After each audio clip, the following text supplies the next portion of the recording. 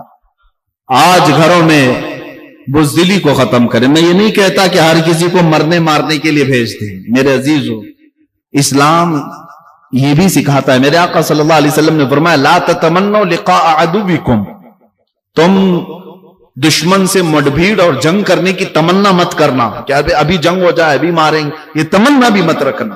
جنگوں میں سوائے نقصان کے کیا ہوتا ہے؟ نقصان بہت ہوتا ہے، لیکن میرے آقا صلی اللہ علیہ وسلم نے فرمایا جنگ کی تمنا مت کرنا، لیکن اگر تمہارے سروں پر کوئی مسلط کر دیا تو پھر قدم بھی پیچھے نہ ہٹانا۔ یہ ہمارا ہے فریضہ، یہ ہے کہ ہم اس وقت تک بات نہیں کرتے۔ دیکھیں آج ہمارا کیا کیا نہیں چھین لیا گیا، سب تو ہماری مسجدیں پامال ہو رہی ہیں۔ روز ایک مسجد کی شہادت کی خبر آتی ہے۔ تقریباً مسجدوں کو انہوں نے ایسا کھلواڑ بنا دیا کہ راتوں رات پورے کے پورے لوگ مل کر کے اس کو مسمار کرتے ہیں۔ یہ حالات چل رہے ہیں، اور مسلمان کی جان اتنی سستی پڑ گئی آج کہ ان کو جانوروں سے بھی زیادہ دردناک موت کے ساتھ مار دیا جاتا ہے۔ یہ آج کے حالات ہیں۔ کشمیر جا کر دیکھیں، آسام میں دیکھیں، یہ سب کیا ہو رہا ہے۔ ہم نے کہاں آوازیں اٹھائی ہیں؟ ہمیں پتا ہے یہ سب ہم مرنے کے انتظار میں باری لگی ہوئی ہے سب کی۔ میرے عزیزوں، سب کچھ چھینا گیا ہے، مسجدیں، خانقاہیں، مزارات، مسلمانوں کی جانیں۔ اب ہماری بچیاں بھی محفوظ نہیں رہی۔ لڑکیوں کو اٹھا کر کے لے جاؤ، مرتد بنا کر کے انہیں نکاح کرو، 4-6 مہینے کے بعد انہیں پھر پھینک دو، یہ بھی چل رہا ہے۔ ہماری بچیوں کو اٹھا کر کے لے جانا، قتل کر دینا، کتنے واقعات دیکھنے کو مل رہے۔ پھر کسی غریب مزدور کو کہیں پکڑ کر کے موب لنچنگ کرنا، یہ سب حالات ہم دیکھ رہے ہیں۔ ہمیں پتا ہے ہم کس قسم پرسی کے عالم میں گزر رہے ہیں، لیکن ان سب کا جو اصل سبب ہے وہ ایک ہی ہے۔ ان کے جو ہم غلام تھے، خلق کے پیشوا رہے۔ ان کے جو ہم غلام تھے، خلق کے پیشوا رہے، ان سے پھرے، جہاں پھرا پھر آئی کمی وقار میں۔ یہ جو سبب ہے نا حضور سے پھرنے کی وجہ ہے۔ حضور سے جب منہ پھیرو گے یہ حالات ہوں گے۔ کتوں کو ہمارے اوپر مسلط کر دیا جائے گا، وہ نوچتے ہوئے بھونکتے ہوئے تمہارے سب کے چتڑے اڑائیں گے۔ یہ آج حالات اسی وجہ سے۔ اور ظالموں کو سروں پر اس لیے بھی مسلط کیا جاتا ہے کہ تم سیدھے راستے پر آ جاؤ۔ جب بکریاں بہک جاتی ہیں تو کتے انہیں بھونک بھونک کر کے راستے پر لاتے ہیں۔ آج تمہارے اوپر بھی اسی طرح کے حالات آئے۔ اب ہونا یہ چاہیے کہ ہوش کے ناخن لیں اور اصل زندگی کا مقصد سمجھ لیں۔ مسلمانوں کی زندگی کا مقصد اور سبب یہی ہے جو تاج شریعہ بدر طریقہ رحمت اللہ تعالی علیہ نے اپنے کلام میں فرمایا، زندگی یہ نہیں کسی کے لیے، زندگی ہے نبی کی نبی کے لیے۔ نہ سمجھ مرتے ہیں زندگی کے لیے، ارے جینا مرنا ہے سب کچھ نبی کے لیے۔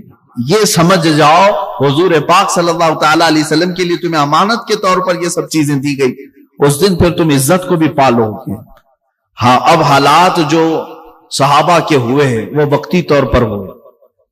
ایک بات یاد رکھنا، میں حضور پاک صلی اللہ تعالی علیہ وسلم کی عزت کے لیے جو بھی میدان میں کھڑا رہے حفاظت کی بات کرے گا، اس کو دنیا مار تو سکتی ہے لیکن مردہ نہیں کر سکتی. توجہ ہے؟ ہاں، ایک بات یاد رکھیں، تحفظ ناموس رسالت کے مشن پر کوئی آ گیا، دنیا ساری طاقت جھونک کر کے اسے مار تو سکتی ہے، مردہ کبھی نہیں کر سکتی. اس لیے کہ ہم نے دیکھا یزید نے مارا تھا لیکن حسین کو مردہ کبھی نہیں کر سکا. مردہ ہونا اور ہے، مار دینا اور ہے. ہمارے ہاں تو عقیدہ یہ ہے اسلام زندہ ہوتا ہے ہر کربلا کے بعد. جس دن ہماری گردنیں کٹی جائیں گی مر تو جائیں گے لیکن ان کو مردہ نہیں کہا جائے گا. مردہ نہیں ہے. اللہ ان کی حیات کی بشارت قرآن میں دے رہا ہے. عزیزان گرامی وقار، صحابہ کے کردار میں دو مثالیں اور رکھ دیتا ہوں. حضرت خواتین کی بھی کردار ہے. سیدہ بی بی سمیہ رضی اللہ تعالیٰ عنہ، یہ گھر گھر جاتی تھی پیغام مصطفیٰ لے کر کے. یہ مکہ کی گلیوں میں جب ابھی زندگی بڑی کٹھن تھی، کھل کر کے نماز نہیں پڑھ سکتے تھے، اس وقت کی بات ہے. حضرت سیدہ سمیہ مشرکین کے گھروں میں جاتی اور حضور کی محبت انہیں پلا کر کے آتی تھی. یہ بات کبھی ان کو برداشت نہیں ہوتی. ابو جہل نے ایک مرتبہ حضرت سمیہ کو گرفتار کروایا اور بیچ چوراہے میں ان کو گھوڑے کے پیروں سے باندھا گیا. ان کے دونوں ہاتھ آگے سے، ان کے پیر پیچھے کے پیروں سے گھوڑے کے باندھ کر گھوڑے کو دوڑایا گیا.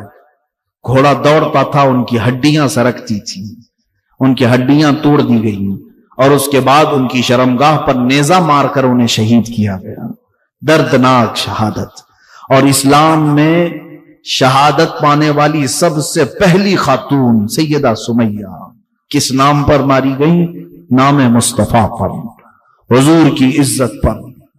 اور حضرت یاسر جو حضرت سمیہ کے شوہر تھے، ان کا حال یہ تھا کہ ان کو مشرکین پکڑ کر کے کوئلے جلا کر اس میں الٹا لٹا دیتے تھے. میرے آقا صلی اللہ علیہ وسلم سامنے سے گزر رہے تھے اور میرے آقا نے یہ جملہ بھی فرمایا، یا نارو کونی بردن و سلامن علی یاسر. جو اللہ نے فرمایا تھا اے آگ ٹھنڈی ہو جا ابراہیم پر، میرے آقا نے حضرت یاسر کے لیے کہا تھا اے آگ ٹھنڈی ہو جا میرے یاسر پر. وہ حالات بھی صحابہ کے تھے. حضور سامنے ہوتے اور ان کے چہتے دیوانے آگ پر بھی لیٹ جایا کرتے. لیکن بات ایسی تھی کہ حضرت خبیب ابن عدی ایک صحابی، ان کو پکڑ کر کے مشرکین نے پکڑ سے ناخن کھینچ دی، کو ایک کھمبے سے باندھ دیا. مکہ کے اوباش اور بدماش لڑکوں سے کہا پتھر مارو اس کو. پتھر مارتے رہے. حضرت خباب اسی طرح سے مارے گئے. ان میں سے ایک صحابی سے مشرکین نے یہ کہا تھا کیا یہ اچھا ہوتا تمہاری جگہ محمد ہوتے اور تم آرام سے لیٹے ہوتے. اس صحابی کو جلا لایا. اس وقت انہوں نے کہا، کچھ عربی کے اشعار بھی ہیں جو شعر کہے تھے انہوں نے اپنی موت سے پہلے. وہ کہتے ہیں کہ خبردار، تم کہتے ہو اس جگہ محمد ہوتے، میں ابھی اپنے جسم کی 1000 ٹکڑے برداشت کر سکتا ہوں لیکن مصطفیٰ کے تلووں میں کانٹا چبھے یہ بھی مجھے گوارا نہیں. وہ صحابہ تھے. یہ تحفظ ناموس رسالت ہے. میرے عزیزو، یہاں صرف اور صرف اگر ہم بات کریں نعروں کی یا دکھاوا کریں تو یاد رکھو قیامت کے دن اس کا بھی حساب ہونا ہے. اور اگر دل کی گہرائیوں کے ساتھ اور اخلاص کے ساتھ بات کرو گے انشاءاللہ دنیا میں بھی اس کی جزا ہے اور آخرت میں بھی جزا ہے. اور ایک بات یاد رکھ لینا، پھونکوں سے یہ چراغ بجھائے نہیں جا سکتے. حضور کا نام سلامت کل بھی تھا، آج بھی اور رہے گا. تمہارا امتحان ہے. اگر تم اس میں حصہ لے لیا تو تم بھی جو ہے ہمیشہ کے لیے تمہارا نام زندہ رہ جائے گا. ورنہ ہزاروں لاکھوں ہمارے جیسے آتے رہیں گے جاتے رہیں گے، حضور کے نام کا کچھ فرق نہیں پڑنے والا. تو گھٹائے سے کسی کے نہ گھٹا ہے نہ گھٹے گا. یا رسول اللہ، جب بڑھائے تجھے اللہ تعالیٰ تیرا، مٹ گئے مٹتے ہیں مٹ جائیں گے آدھا تیرے، نہ مٹا ہے نہ مٹے گا کبھی چرچا تیرا. حضور پاک صلی اللہ تعالیٰ علیہ وسلم کے چرچے کو اللہ نے قرآن میں فرمایا وَرَفَعْنَا لَكَ ذِكْرَكَ، ہم نے تمہارا ذکر بہت بلند کر دیا. ہونا کچھ نہیں ہے، پوری دنیا کو مل کر کے بھی کچھ نہیں کر سکے گی، لیکن امتحان ہوگا مومنین کا، مسلمانوں کا امتحان ہوگا. تم کیا کر رہے تھے سوال تو ہوگا. حضور کی عزت پر جب بات آئی تم کیا کر رہے تھے یہ سوال آئے گا، اور اگر تم نے کچھ کیا تھا تو تمہیں اجر سے نوازا جائے گا، اور نہیں کیے تھے تو تمہیں بھی اس طرح بزدلوں میں اٹھایا جائے گا۔ میرے عزیزو، حضرت امام مالک نے تو یہ بات کہی کہ امت اگر حضور کی گالیاں سن کر خاموش رہتی ہے تو اسے زمین میں دھس جانا چاہیے، زمین میں دھس جانا چاہیے۔ اب سنیں حضور پاک صلی اللہ تعالی علیہ وسلم کے نام پر جن لوگوں نے اپنی جانیں دیں، اور کردار ان صحابہ کا ایسا ہے کہ ایک بڑی لمبی طویل گفتگو ہے۔ آپ کو پتا ہے مدینہ طیبہ میں ایک شادی ہوئی، آج دوپہر میں شادی ہوئی، دولہا اپنی دلہن کو لے کر رات میں اپنے گھر آیا ہے، سہاگ رات ہے، پہلی رات ہے، شب زفاف۔ اسی رات کو کسی منادی نے اعلان کر دیا کہ مشرکین نے مدینے پر حملہ کیا ہے، حضور کی عزت کی بات ہے، چلو اے جوانوں میدان میں آ جاؤ۔ یہی احد کے لیے پکارا جا رہا تھا رات کے وقت۔ صحابہ سب گھروں سے باہر نکل رہے تھے، اور فجر کی نماز سے پہلے پہلے میدان احد میں سب کو جمع ہونا تھا۔ اور یہ جوان جس کی آج شادی ہوئی بستر چھوڑ کر کے اٹھ بیٹھا، اپنی شریک حیات سے کہا الوداع، مجھے اجازت دو، میں جاتا ہوں، میں جاتا ہوں، حضور پاک کی عزت کی بات آئی، اب مجھے جانا ہوگا۔ سہاگ رات، شب زفاف، آج کی شادی کی رات۔ خاتون سے کہا اگر تم چاہو تو مجھ سے طلاق لے لو، عدت کے بعد کسی اور سے نکاح کر لینا، یا چاہو تو انتظار کرو۔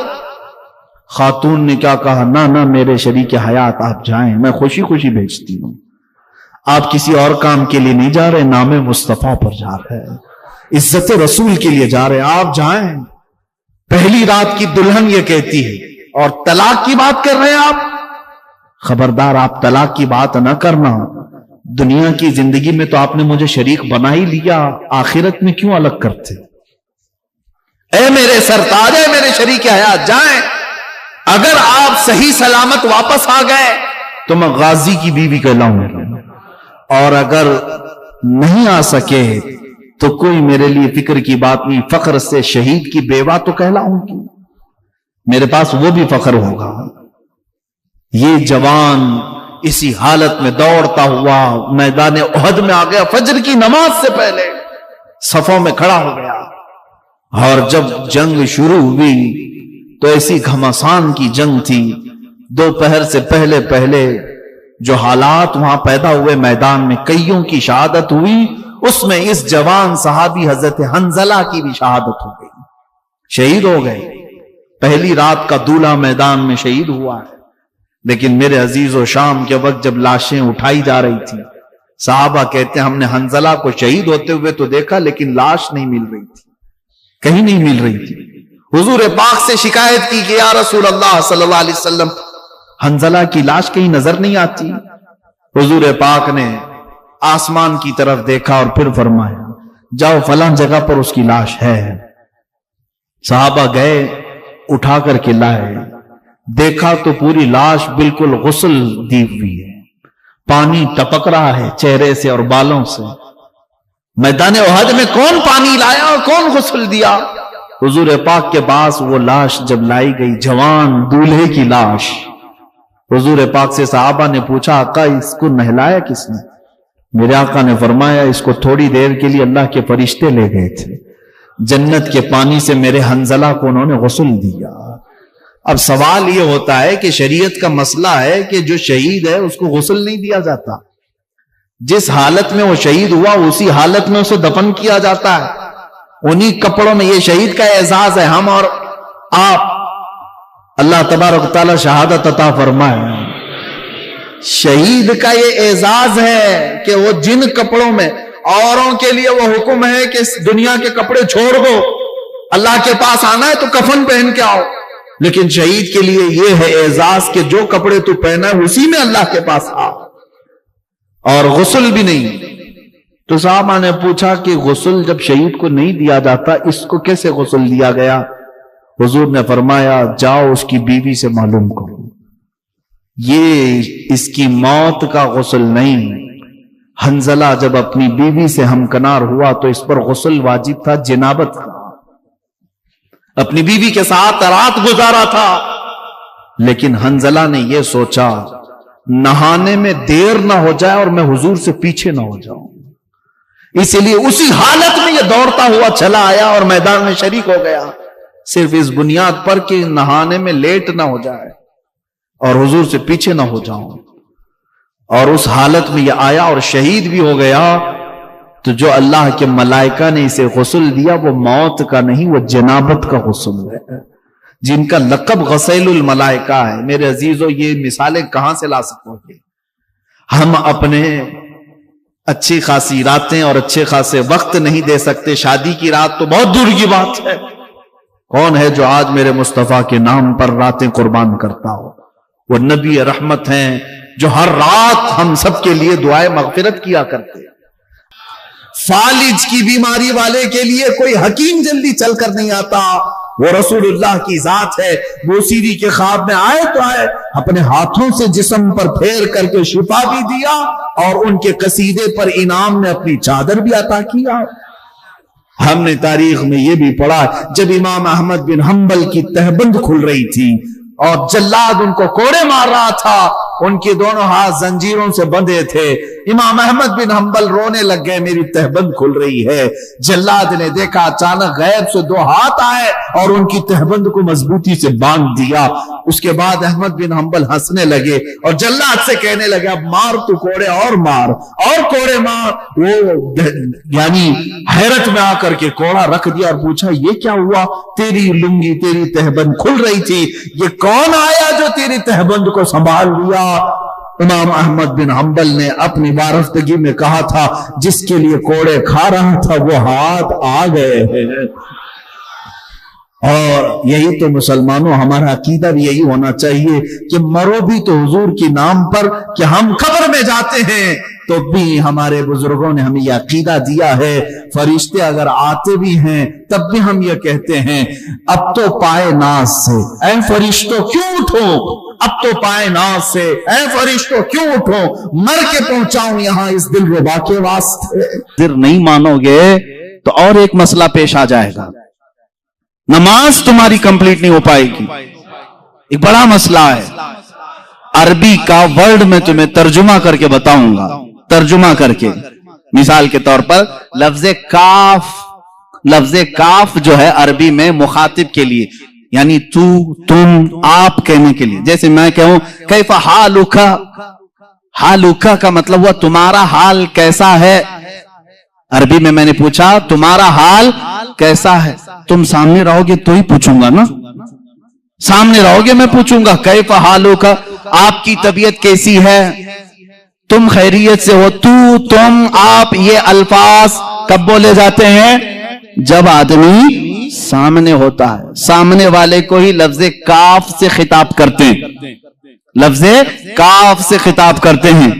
اب مثال کے طور پر دور رہنے والے کو لفظ ہو سے خطاب کرتے ہیں، ہو کا مطلب ہوتا ہے وہ آدمی۔ اب میں پوچھوں کیف حالہ، اس کا حال کیسا ہے، جو یہاں نہیں ہے اس کو ایسا۔ سمجھ میں آ رہی بات؟ یہ گرامر ہے عربی کی۔ اب آؤ، تمہاری نماز انکمپلیٹ کیسے ہوتی اگر حضور کو حاضر نہیں سمجھو گے؟ نماز پڑھ لیا آپ نے، سورہ فاتحہ بھی پڑھ لی، قرات بھی کر لی، رکوع بھی کر لیا، سجدہ بھی کر لیا، قعدے میں آ کر بیٹھے، قعدے میں آ کر بیٹھے، یہاں اینڈنگ ہے نماز کا، نماز ختم ہونے والی ہے۔ اب التحیات پڑھتے ہوئے آئے، التحیات للہ والصلوات والطیبات، السلام، کیا کہو گے؟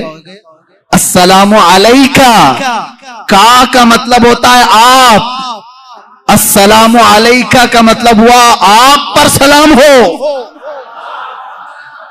اور اتنا ہی نہیں، ایھا النبی، اے نبی، سامنے والے کو اے کہہ کر کے پکارتے ہیں۔ اے کر کے کس کو پکارتے ہیں؟ جو سامنے ہو۔ السلام علیکہ ایھا النبی، اے نبی آپ پر سلام ہو۔ اب یہاں تم نہیں سوچو گے کہ نبی یہاں نہیں ہے تو سلام تمہارے التحیات میں بدل لو، آج سے التحیات کا سلام بدل لو۔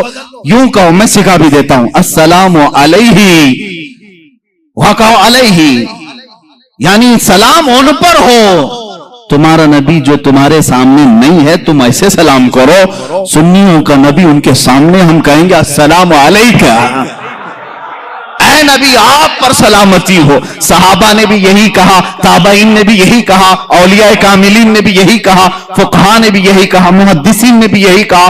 سب پوری امت نے حضور کو سلام پیش کیا. کیسے؟ اے نبی آپ پر سلامتی ہو. اس کا مطلب ہے وہ عقیدہ رکھ کر سلام کر رہے تھے. نمازوں کے وقت نبی کو حاضر و ناظر تسلیم کرنا ہوگا، اور تم نہیں مانو گے تو نماز تمہاری انکمپلیٹ ہے. ہم اللہ کے نبی صلی اللہ تعالی علیہ وسلم کے متعلق یہ عقیدہ رکھتے ہیں کہ وہ حاضر ہیں ناظر ہیں. ارے عزیزو، قصور اپنی نگاہوں کا ہے ورنہ عاشقوں دیکھو. قصور اپنی نگاہوں کا ہے ورنہ عاشقوں دیکھو. سر محفل ہی اکثر میرے سرکار آتے ہیں.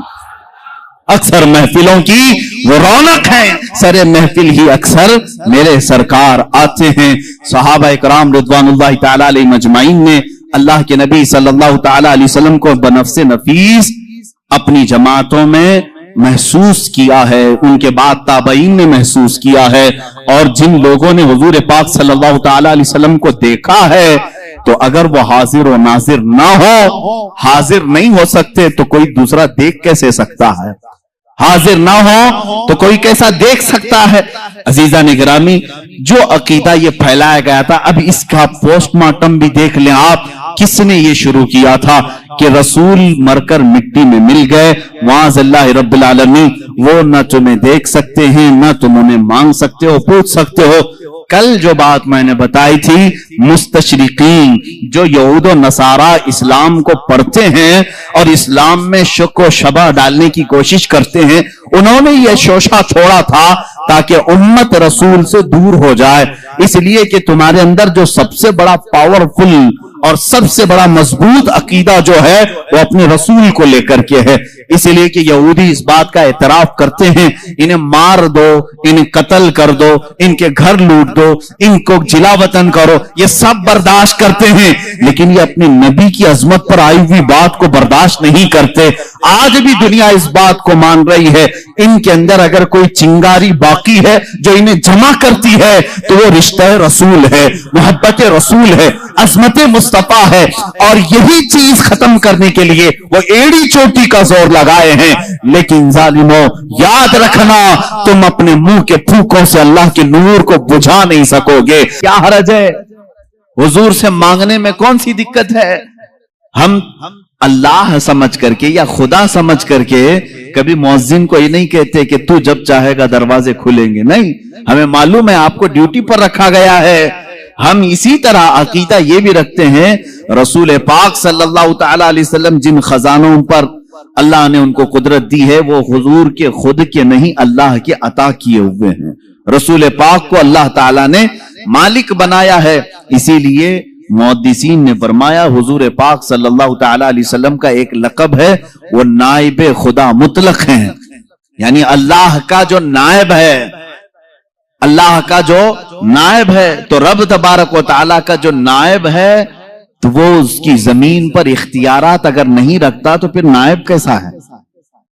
اگر اس کو کچھ بھی اختیارات نہ دیے جائیں تو اس کو نائب کہیں گے. مثال کے طور پر امام ہے اور نائب امام ہے. امام صاحب اگر یا کمیٹی والوں نے نائب امام کو کہا کبھی تمہیں نماز پڑھانا نہیں ہے، کچھ بھی نہیں کرنا ہے، مسجد میں آنا ہے، تو نہیں پوچھے گا پھر نائب امام کیوں کہہ رہے ہو مجھے؟ نائب امام کیوں کہہ رہے ہو؟